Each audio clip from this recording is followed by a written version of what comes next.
स्वागत है आपका BHDE 142 की एक और महत्वपूर्ण वीडियो में। आज के इस वीडियो में हम BHDE 142 के खंड 3 की इकाई 15 में काव्य वाचन एवं विश्लेषण, जिसमें आज के इस वीडियो में हम मैथिली शरण गुप्त की हमारी सभ्यता कविता के अंश का पाठ करेंगे और इसका विश्लेषण करेंगे तथा इसके अर्थ को विस्तृत रूप में इसकी व्याख्या करके हम समझेंगे। तो चलिए वीडियो को शुरू करते हैं। साथ ही चैनल पे नए हैं तो चैनल को सब्सक्राइब कीजिए। अगर अभी तक आपने सब्सक्राइब नहीं किया है तो चैनल को सब्सक्राइब जरूर करें। तो चलिए आते हैं आज के टॉपिक पे। अगर हम मैथिली शरण के जीवन परिचय की बात करें तो इससे पहले की वीडियो में जो मैंने इकाई 14 के लिए बनाया था उसमें आपको इनका जीवन परिचय दे चुका हूँ। अगर अभी तक नहीं देखा है तो उन वीडियो को आप देख सकते हैं, नीचे डिस्क्रिप्शन में उसका लिंक मिल जाएगा। तो आइए आज आते हैं हम सीधे इनके कविता पे और इन कविताओं का सीधा हम अर्थ पढ़ेंगे। जैसे आप यहाँ देख सकते हैं इनकी कविता है हमारी सभ्यता, उसका ये अंश दिया गया है, इसे आप पढ़ सकते हैं। इसे मैं फुल स्क्रीन पे डाल देता हूँ क्योंकि अगर मैं इसे पढ़ूंगा तो काफ़ी लंबी वीडियो बन जाएगी। फिर भी कुछ कुछ अंश में इसके पढ़ देता हूँ। शैशव दशा में देश प्रायः जिस समय सब व्याप्त थे, निःशेष विषयों में तभी हम प्रौढ़ता को प्राप्त थे। संसार को पहले हमी ने ज्ञान भिक्षा दान दी, आचार की, व्यवहार की, व्यापार की, विज्ञान की। अब यहाँ देख सकते हैं बहुत ही सरल शब्दों में अगर इसे आप पढ़ेंगे तो इसका अर्थ आपको पढ़ते ही समझ में आने लगेगा। जैसे प्रौढ़ता को प्राप्त थे, मतलब सभी विषय में जो भारत भूमि है, यहाँ के जो लोग हैं, यहाँ की जो संस्कृति है, प्रौढ़ माने कि जितनी भी सभ्यता है उनमें प्रौढ़ यानी कि सबसे बड़ी है। संसार को पहले हमी ने ज्ञान भिक्षा दान दी, यानी कि संसार को जो ज्ञान रूपी जो भिक्षा है या जो ज्ञान है सबसे पहले हमने ही दान किया। भारत संस्कृति इतनी समृद्ध थी, इतनी धनवान थी कि वह ज्ञान की भिक्षा देने के लायक थी। भिक्षा दे रही थी पूरी दुनिया को, ज्ञान दे रही थी पूरी दुनिया को। आचार की, व्यवहार की, व्यापार की, विज्ञान की, चाहे वो आचार की हो, चाहे व्यवहार की हो, चाहे व्यापार का ज्ञान हो, चाहे विज्ञान की बात हो, धरती आकाश किसी भी प्रकार की ज्ञान की बात हो, कोई भी रहस्य हमारे भारत भूमि की संस्कृति से छुपी नहीं थी। हमारी संस्कृति में सभी तरह के विज्ञान का ज्ञान समाहित था। हम दुनिया को सारी विज्ञान का ज्ञान दान दे रहे थे। तो ये पढ़ते ही आपको ये सब समझ में आ जाएगी। इस प्रकार अपने शब्दों में आप व्याख्या कर सकते हैं। बस आपको याद रखना है तो संदर्भ कि यह कविता किस कवि की कविता से ली गई है, उस कविता का नाम क्या था, तो ये सब याद रखेंगे। इस प्रकार देखिए फुल स्क्रीन पे मैं आपको ये डाल देता हूँ, आप चाहे तो इसको पढ़ सकते हैं।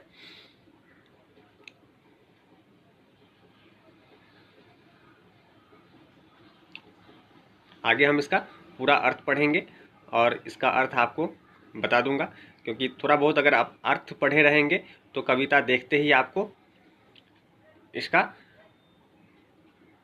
व्याख्या करने में आसानी हो जाएगी। जैसे एक और अंश पढ़ देता हूँ। है हानिकारक नीति निश्चय निकिट कुल में ब्याह की, है लाभकारक रीति सब के गारने से दाह की। यूरोप के विद्वान भी अब इस तरह कहने लगे, देखो कि उल्टे स्रोत सीधे किस तरह बहने लगे। बहुत ही आसान है हानिकारक नीति निश्चय निकट कुल में ब्याह की, यानी कि जो शादी ब्याह होती है वह एक ही कुल के अंदर ब्याह नहीं की जाती, और निकट के कुल में तो बिल्कुल भी ब्याह नहीं की जाती। आप देखते होंगे शादी ब्याह होता है तो लड़के लड़कियों की कुल देखी जाती है भारत में। यह जो रीति है वो वैज्ञानिक है। अगर निकट के कुल में ब्याह कर दिया जाए तो वह हानिकारक है, यह विज्ञान भी आज सिद्ध करता है। और हमारी संस्कृति में ये कई सदियों, कई लाखों वर्षों से यह प्रचलित है और हम इस नियम को मानते आ रहे हैं। इसलिए भारत संस्कृति काफ़ी समृद्ध, समझदार और वैज्ञानिक स्तर पर कार्य करता है लाभकारी रीति शव के गारने से दाह की। जब कोई मरता है तो देखते हैं कि हमारे यहाँ उस शव को जलाया जाता है। तो यहाँ कवि यही कह रहा है कि आज विज्ञान भी इस बात को मानने लगा है कि शव को गारने से बीमारियाँ फैलती हैं, जलाने से उस शरीर के साथ उस बीमारी का भी नाश हो जाता है। इसलिए वैज्ञानिक तौर पे भी जलाना सबसे बेहतर है। वहीं देखें तो यूरोप के विद्वान भी अब इस तरह कहने लगे। अब यूरोप के जो विद्वान हैं जो भारत संस्कृति का उपहास करते थे, अब इस बात को ही मानने लगे और इसी बात को प्रमाणित करके कहने लगे हैं किस तरह उल्टे स्रोत सीधे किस तरह बहने लगे। जो पहले उल्टी बात करते थे, हमारी संस्कृति के विपरीत बात करते थे, आज हमारी संस्कृति के सामने घुटने टेक चुके हैं, और जो हम लाखों वर्ष पहले कह चुके थे, आज वे सिर्फ उसी बात को दोहरा रहे हैं। तो जब आप पढ़ेंगे तो जो कवि है, कवि की जो भावना है और जो हमारी संस्कृति की जो महानता है, चाहे वो वैज्ञानिक स्तर पे हो, धार्मिक स्तर पे हो, भावनात्मक स्तर पे हो, किसी भी स्तर पे हम वैज्ञानिक पहलू के माध्यम से ही टिके हुए हैं। हमारी संस्कृति इतनी समृद्ध है। तो कविता में कवि इसी बात को कह रहे हैं। आइए इस कविता को विस्तृत व्याख्या के रूप में एक बार पढ़ लेते हैं। बहुत ही लंबी कविता है और बहुत ही आसान है। इसे एक बार आप पढ़ेंगे तो आप शब्द देख करके उसका अर्थ समझ जाएंगे। बहुत ही आसान है। चलिए इसकी संदर्भ व्याख्या देख लेते हैं। संदर्भ और प्रसंग की बात करें तो ये जो कविता हमने ऊपर देखा है, ये है राष्ट्र कवि मैथिली शरण गुप्त की प्रसिद्ध काव्य खंड भारत भारती। इससे पहले की वीडियो में भी हमने भारत भारती के ही कविता अंश की बात की थी और उसमें पढ़ा था, और आज भी इस वीडियो में जो हम पढ़ रहे हैं वह मैथिली शरण गुप्त की। और ध्यान रखेंगे, मैथिली शरण गुप्त एक राष्ट्र कवि थे और उनके काव्य खंड भारत भारती के अतीत खंड से, क्योंकि ये पहले की बात हो रही है। पहले की वीडियो में मैंने आपको बताया कि जब भी आप अतीत के बारे में देख रहे होंगे, कवि कह रहा होगा, तो आप सीधा याद रखेंगे कि यह अतीत खंड से है। अतीत खंड में यह भारत की सभ्यता शीर्षक से यह प्रकाशित है। यह ध्यान रखेंगे, भारत भारती मैथिली शरण गुप्त की प्रसिद्ध रचना है। जब भारत परतंत्र यानी गुलाम था, अंग्रेजों की गुलामी में जकड़ा हुआ था, अंग्रेजी शिक्षा के प्रभाव से हमारे देश की जनता अपने अतीत के प्रति हीन भावना भरने का षड्यंत्र चल रहा, यानी कि अंग्रेजी शिक्षा का जो प्रचलन चला हुआ था, उसमें जो साजिशें थीं, उस माध्यम से क्या था कि भारतीय संस्कृति को नीचा करके दिखाया जा रहा था। उस समय कवि ने अपने गौरवपूर्ण अतीत के शानदार अध्यायों की याद दिलाकर जनता में स्वाभिमान जागृत करने के लिए यह खंड काव्य लिखा था। कवि ने यह जो खंड काव्य लिखा था वो इसलिए लिखा था ताकि भारतीय जनता में अपने अतीत और गौरवपूर्ण अतीत को याद दिलाकर उसमें स्वाभिमान को जगाया जाए। इस काव्य खंड का जनता के मन पर बड़ा ही सकारात्मक प्रभाव पड़ा। लोगों की सोई हुई देश प्रेम की भावना फिर से जाग उठी। भारत भारती के अतीत खंड की इस कविता ने कवि ने प्राचीन भारत की गौरवशाली सभ्यता का वर्णन किया है। बताया है कि भारत ही विश्व का सबसे प्राचीन देश है जहां सभ्यता का जन्म हुआ। समस्त संसार को ज्ञान विज्ञान कला कौशल भारतीय सभ्यता के गौरवपूर्ण इतिहास का ज्ञान होने के साथ साथ अपने गौरवशाली अतीत के प्रति प्रेम का भाव भी जागृत होता है। जब इस कविता को पढ़ते हैं तो हमें अपने गौरवशाली अतीत को जान करके देश प्रेम की भावना हमारे अंदर जागती है। यह कविता पढ़कर हमारे मन में विचार आता है कि हमें अपने गौरवमय अतीत का ज्ञान होना चाहिए तथा स्वदेश के उत्कर्ष के लिए कार्य करना चाहिए। यह राष्ट्रीयता की भावना जगाने वाली एक उद्घोष के रूप में रचना की गई थी।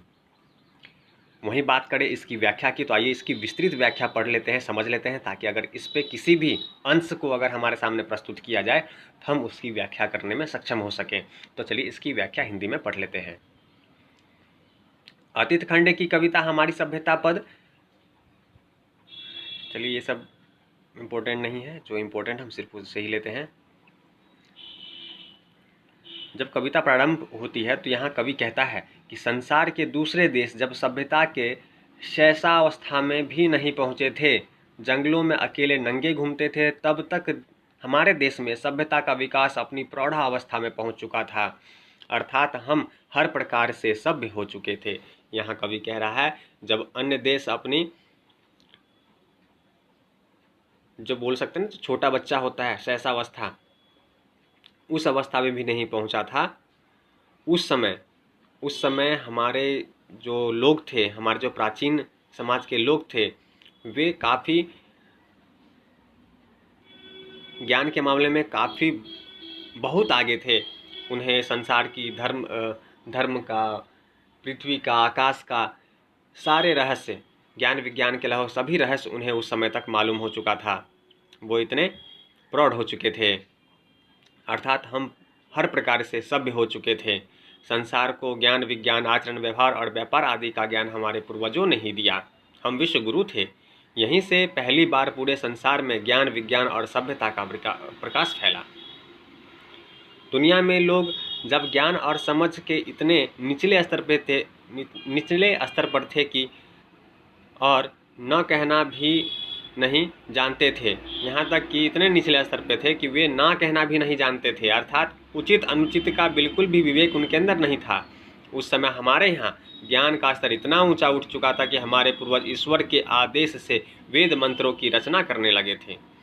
दुनिया जब आदिमानव की अवस्था में जंगल में नंगे घूमती थी, उस काल में भी भारतीय लोग बाकायदा कपड़े पहना और अपने बनाए आरामदायक घरों में रहना सीख चुके थे।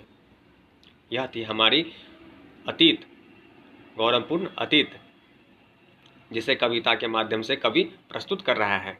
दुनिया के दूसरे हिस्सों के लोग जब अन्न उगाना नहीं जानते थे, केवल मांस भक्षण करके किसी तरह अपना जीवन यापन कर रहे थे, उस समय हमारे पूर्वजों ने कृषि कार्य आरंभ कर दिया था और अपने उगाए अन्न से भोजन तैयार कर सोम रस का पान करने लगे थे। कृषि कर्म का सबसे पहले विकास भारत भूमि पर ही हुआ। यदि कृषि का आविष्कार हमारे पूर्वजों ने नहीं किया होता तो आज जो हम सात्विक भोजन कर रहे हैं वह नहीं मिलता। ऐसी दशा में कवि सवाल करता है, तब क्या जंगली जीवन से बाहर निकलना संभव हो पाता? अगर हमारी संस्कृति ने इतने ज्ञान, इतनी समझ नहीं दी होती तो इस प्रकार जो हम आज जो कह रहे हैं कि उच्च स्तर का जीवन जी रहे हैं, क्या वह जी पाते? कवि कविता में कहता है कि हमारे पूर्वज ज्ञान, विज्ञान और सभ्यता में पूरी दुनिया में सबसे आगे थे। इस बात का उन्हें गौरव जरूर था, लेकिन अहंकार बिल्कुल भी नहीं था। भारतीय आर्य जन वीर और निडर थे, धर्म के अलावा और किसी चीज़ से नहीं डरते थे। वे किसी भी दशा में अपने धर्म से भटकते नहीं थे। हमारे पूर्वज सुख उपभोग के लिए आवश्यक सभी सामग्री हासिल कर चुके थे। उनके जीवन में किसी चीज़ की कमी नहीं थी, फिर वे संसारिक सुखों में लिप्त रहना पसंद नहीं करते थे। इतनी सारी सुख सुविधाएं होते हुए हमारे भारत की भूमि के लोग, हमारे अतीत पूर्वज जो थे, वे इतनी सुख सुविधा की आवश्यक वस्तु होते हुए भी उसमें लिप्त नहीं रहते थे। इसमें उन सुख भोगों और सुख साधनों में लिप्त रहना पसंद नहीं करते थे। उन्हें दैहिक से अधिक आध्यात्मिक सुख की कामना थी, अर्थात सांसारिक सुख की तुलना में आध्यात्मिक सुख के लिए वे हमेशा प्रयत्नशील रहते थे। इतनी सारी सुख सुविधा साधन होने के बाद भी उन्हें दैहिक सुख से मतलब नहीं होता था। वे आध्यात्मिक सुख की कामना करते थे और इसी के लिए वे हमेशा प्रयत्नशील रहते थे। हमारी सभ्यता और संस्कृति जो जो उन्नत होती गई त्यों त्यों हम विनीत होते गए, यानी कि जब जैसे जैसे हमारी संस्कृति और उन्नत होती गई, हमने और गहरे रहस्य दुनिया को बताए, उतने हम विनम्र होते गए। हमारे अंदर अहंकार, हमारे पूर्वजों के अंदर अहंकार नहीं आया। विनम्रता हमारी संस्कृति की विशेषता रही है। हमारे पास समुद्र को भी तैर कर पार करने का धैर्य और साहस दोनों था, लेकिन ये साहस और धैर्य हमें परमार्थ के लिए प्रेरित करते थे। हमारे पूर्वज स्वभाव से अत्यंत गंभीर थे, किंतु दूसरों के हितों की रक्षा के लिए कुछ भी कर डालने को तत्पर रहते थे। दूसरों के हितों की रक्षा करने के लिए वे हमेशा तत्पर रहते थे। यहाँ तक कि हम देखें, जो हमारे पूर्वज थे उनमें विनम्रता भरी हुई थी और यही हमारी संस्कृति की विशेषता भी रही है। अगर हम अपने अतीत को देखें तो समुद्र को तैर कर भी पार करने के हमारे अंदर, हमारे पूर्वजों में ताकत थी और साहस था, धैर्य था, पर वे अत्यंत गंभीर थे, दूसरों के हितों की रक्षा करना जानते थे। हमारी संस्कृति में परमार्थ को बहुत महत्व दिया गया है। हमारा कर्मफल सिद्धांत कहता है कि अच्छे कर्म का फल भी अच्छा ही होता है, इसलिए हम परमार्थ में ही अपना कल्याण देखते हैं। हम लोकहित की कामना को अपना धर्म समझते हैं। हालांकि लोक कल्याण की कामना करते हुए हम देह को नश्वर और आत्मा को अमर मानते हैं। हमारे पूर्वज की रुचि नश्वरता में नहीं बल्कि आत्मा की अमरता में थी। इतने गहरे रहस्य हमारे अतीत के जो पूर्वज हैं उन्होंने इस प्रकार के ज्ञान दुनिया को दिया और इस प्रकार की ज्ञान भंडार उनके अंदर थी। हमारी सभ्यता और संस्कृति हमें बताती है कि ईश्वर ही सबका रक्षक है, सब उसी की संतान है, वह सबको समान नज़र से देखता है, इसलिए हम सबके दुख को अपना दुख मानते हैं। हमारा धर्म दर्शन हमें यही सिखाता है कि कर्म अनुसार एक दूसरे से भिन्न होते हुए भी तात्विक रूप से सभी मनुष्य एक जैसे होते हैं। सभी मनुष्यों में ईश्वर का निवास मानने वाली हमारी संस्कृति किसी को गुलाम बनाने की अमानवीय रीति कभी नहीं, हमारे संस्कृति में इस प्रकार की अमानवीय रीति कभी नहीं रही है। हमारे यहाँ सेवकों को भी हम मनुष्योचित गरिमा और प्यार देते हैं। हमें भूखे रहकर भी अपने सेवक को भूखा नहीं रहने देते थे। यही हमारी संस्कृति है। यहाँ की हमारी संस्कृति इतनी उच्च स्तर पे थी कि हमारे यहाँ जो भी सेवक होते हैं उनको भी गरिमा के साथ हम आदर दिया करते थे और उन्हें खुद भूखे रह करके उनको भोजन खिलाया करते थे, उन्हें कभी भूखा नहीं रहने देते थे। इस प्रकार की हमारी संस्कृति है। और दूसरे को गुलाम बनाने की तो हमारे यहाँ कल्पना भी नहीं होती थी, कोई सोचता भी नहीं था इस प्रकार की बातें। हमारे पूर्वजों का यह आदर्श विचार था कि अपने लिए नहीं दूसरों के लिए जीना चाहिए। जीवन का अर्थ परोपकार करना है, जो परोपकारी नहीं उसका जीवन व्यर्थ है। कवि कहता है हमारा दर्शन हमें मोक्ष की कामना सिखाता है। इसी प्रकार हम देखें तो हमारी संस्कृति में आत्म श्लाघा को अच्छा नहीं माना जाता, यानी कि स्वयं के स्वार्थ को अच्छा नहीं माना जाता। हमारी संस्कृति विनम्रता की संस्कृति है, परोपकार की संस्कृति है। इसमें परोपकार किसी दिखावे के लिए नहीं बल्कि कर्तव्य समझ कर किया जाता है। मुश्किल में फंसे हुए को उबारना, गिरे हुए को उठाना, विकास की राह में जो पीछे छूट गए हैं उनका हाथ थामकर आगे लाना हमारी संस्कृति का आदर्श रहा है। इसी प्रकार हम देखें तो पुरुषार्थों का स्मरण दिलाता है।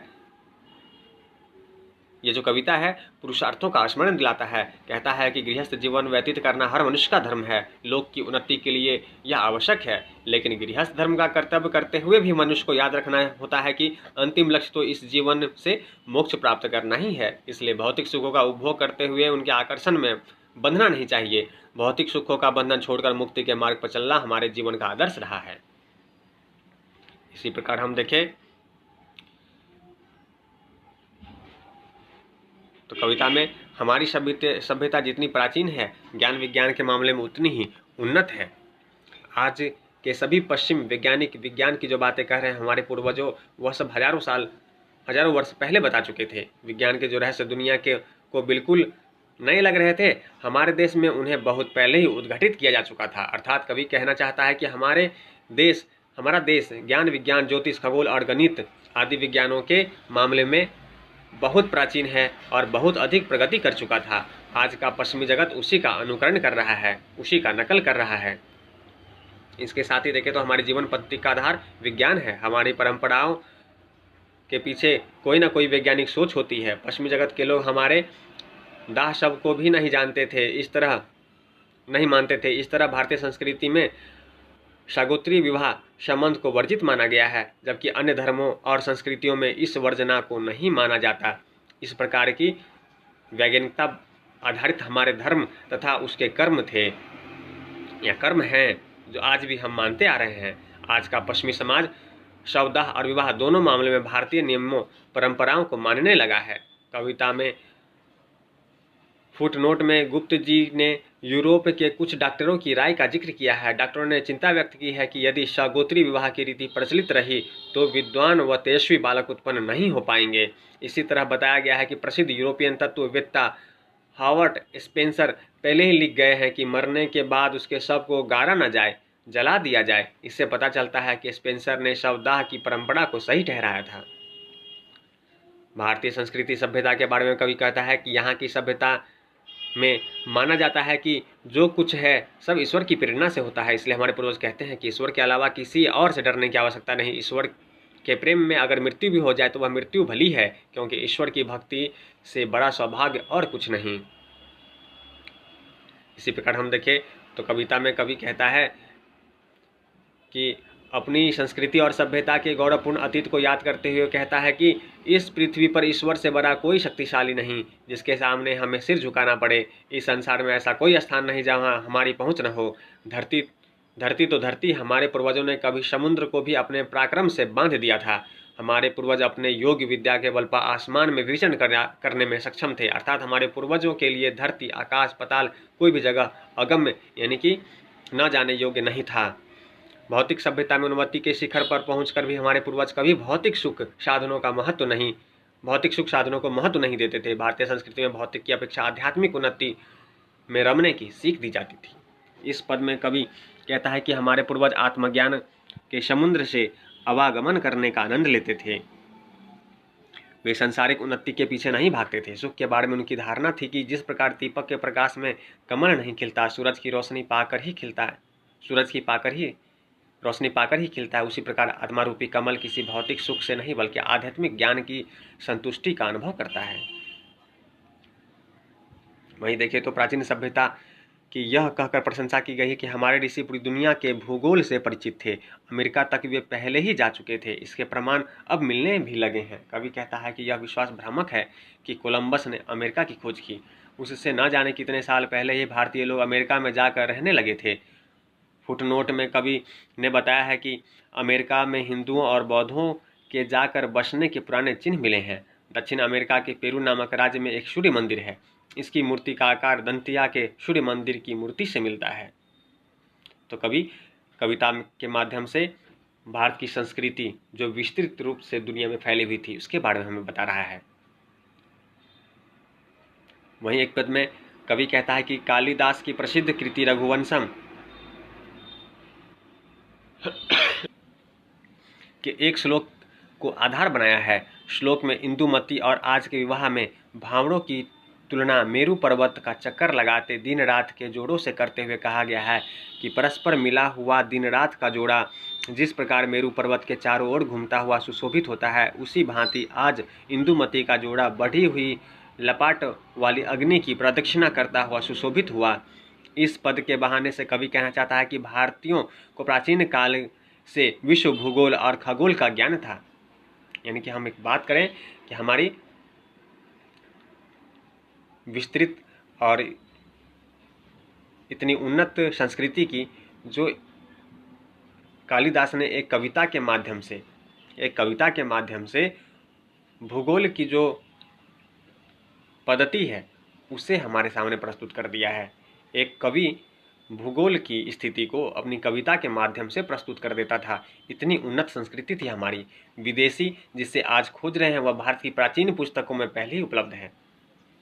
हमारे पूर्वज दृढ़ संकल्पित धर्मा थे, जिस काम को हाथ में लेते थे उसे पूरा करने के बाद ही विश्राम करते थे। अपनी दृढ़ इच्छा शक्ति से वे असंभव प्रतीत होने वाले काम को भी संभव कर देते थे। उनका कहना था कि जो काम शुरू करो उसे पूरा करके ही छोड़ो। अपनी इसी दृढ़ इच्छा शक्ति से वे बड़ा बड़ा काम कर डालते थे। भारत की सभ्यता इसलिए श्रेष्ठ है, इसके पीछे ऋषियों की दृढ़ इच्छा शक्ति काम कर रही है। इसी प्रकार हम देखें तो बहुत ही सरल शब्दों में कवि ने कविता की रचना की है, जिससे पढ़ के आप आसानी से उसका व्याख्या कर सकते हैं। जैसे एक बात करें एक अंश की, तो यहाँ कवि कहता है कि पश्चिमी प्रगति की आलोचना करते हुए कहता है कि इतनी सारी भौतिक उन्नति के बावजूद पूरी दुनिया में अशांति और हाय तौबा का जो वातावरण है वह आर्यों के प्राचीन भारत में नहीं था। प्राचीन भारत में प्रगति जब अपने चरम पर थी तब भी शांति और सौहार्द का वातावरण था, आज की तरह अशांति नहीं फैली हुई थी। इस प्रकार हम देखें तो कविता में कवि ने बहुत ही आसान शब्दों में इस कविता की रचना की है, जिसे आप पढ़ेंगे तो इसका अर्थ अपने आप समझ जाएंगे और कुछ अपने शब्दों में इसकी आप व्याख्या करके इसको विस्तृत रूप दे पाएंगे। जैसे इसकी आखिरी अंश की बात करें तो यहाँ कवि हमारी प्राचीन सभ्यता की सुगंध आज के समय में भी चारों तरफ वायुमंडल में महसूस की जा रही है। ये झरने, ये नदियाँ, ये सागर, ये पर्वत, ये वन हमारी प्राचीन सभ्यता के गीत गाते हुए प्रतीत होते हैं, मानो कह रहे हों कि विश्व में हमारी सभ्यता का कोई दूसरा उपमान नहीं। भारत के लोग देव तुल्य थे और भारत देवलोक के समान सुख और शौक से भरा हुआ था। इसमें कविता ने हमारी भारतीय सभ्यता की उन्नत संस्कृति पर अपने विचार प्रस्तुत कर भारत के लोगों में अपनी संस्कृति के प्रति उनमें आत्मसम्मान जगाने का प्रयास किया है। वहीं इसकी विशेषता की बात करें तो मैथिली शरण गुप्त राष्ट्रवादी चेतना के कवि थे। उनके काव्य में राष्ट्रीय भावना मुखरित हुई। उन्हें भारतीय संस्कृति और इतिहास की गहन काव्यात्मक समझ थी। यही कारण है कि उन्हें काव्य का फलक बहुत विस्तृत है। अतीत का जो कुछ मूल्यवान है उसे वे वर्तमान में चरितार्थ होते हुए देखना चाहते हैं। भारतीय संस्कृति की मनोरम व्याख्या उनके काव्य का प्रधान गुण है। अतीत की याद दिलाकर अपने वर्तमान समय में राष्ट्रीयता की भावना जगाना उनका लक्ष्य था। वे कहते थे कि संसार में ऐसा कोई काम नहीं जो समुचित उद्योग से सिद्ध न हो सके, परंतु उद्योग के लिए उत्साह की आवश्यकता होती है। इसी उत्साह को उत्तेजित करने के लिए कविता एक साधन है। गुप्त जी अपनी कविता को इसी उत्साहवर्धन का साधन बनाना चाहते थे। तो आज की इस वीडियो में हमने हमारी सभ्यता की जो उन्नत संस्कृति थी उसके विषय में पढ़ा और इन कविता का विस्तृत विश्लेषण किया है। उम्मीद है आपको अगर इसका कोई अंश दिया जाता है तो उस पर आपको तो बस इतना याद रखना है कि इसकी संदर्भ और प्रसंग, कि ये संदर्भ किस कवि के किस कविता से ली गई है, यह विशेष रूप से आप याद रखेंगे।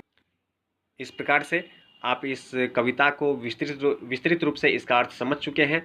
तो आप बस इतना याद रखें, संदर्भ और प्रसंग, कि यह राष्ट्रीय कवि मैथिली शरण गुप्त की प्रसिद्ध काव्यखंड भारत भारती के अतीत खंड में भारत की सभ्यता शीर्षक से प्रकाशित हुई थी, वहाँ से लिया गया है। भारत भारती मैथिली शरण गुप्त की प्रसिद्ध रचना है। आप मुख्य रूप से ये याद रखेंगे, अर्थ और व्याख्या तो आप आसानी से कर पाएंगे, बहुत ही आसान है। सिर्फ संदर्भ और प्रसंग आप याद रखें और इसकी व्याख्या कर पाएंगे, और यह एग्जाम में आपका बिल्कुल पासिंग मार्क्स जो होता है उतने नंबर के प्रश्न इससे संबंधित आते हैं। तो इस वीडियो को पूरा देख करके इसका लाभ उठाएं और अपने एग्जाम में अच्छा प्रदर्शन करें। चलिए ऐसे ही महत्वपूर्ण टॉपिक के साथ मिलते हैं अगले वीडियो में।